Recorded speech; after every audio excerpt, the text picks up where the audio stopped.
C'est dans ce beau site que j'ai dégusté ce mot, un mouton glacé. Et j'en ai gardé la laine pour te chauffer, ma Minette. Soigner sa planète, préserver sa part de site, les vaches à la laine polluante, ça plus jamais. Les tomates glacées.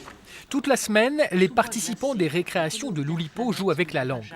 Répartis en petits ateliers encadrés chacun par un écrivain, ils travaillent selon les méthodes de l'ouvroir de littérature potentielle qui consiste à se fixer des contraintes avant d'écrire.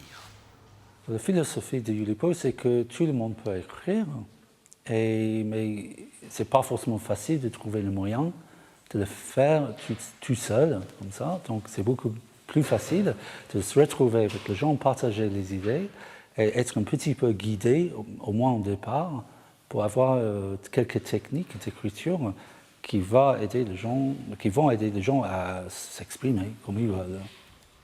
Les participants de ces ateliers, soit une soixantaine de personnes cette année, ont entre 13 et 80 ans. La plupart sont berruyers, mais d'autres viennent d'Allemagne ou encore d'Israël. Certains sont novices alors que d'autres reviennent ici tous les ans. Ce qui les rassemble, c'est que tous sont prêts à abandonner leur ego d'écrivain pour accepter les règles d'un jeu collectif. Ici, on a des groupes très bienveillants. Et par ailleurs, le fait d'écrire avec des techniques de l'Oulipo, c'est des techniques qui sont à contrainte forte. Donc c'est une contrainte qui libère du déballage d'intimité justement ou d'ego. Et ce qu'on va commenter ensuite, c'est pas la qualité de ce qu'on est comme personne ou de ce qu'on a raconté qui est de l'ordre de l'intime, mais si on respecte la contrainte ou non. Donc ça nous dégage de toute culpabilisation ou honte ou gêne.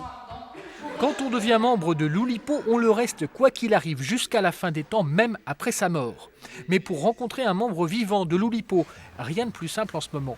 Jusqu'à vendredi, ils lisent leurs textes en public chaque soir, vers 18h30 à l'École des Beaux-Arts.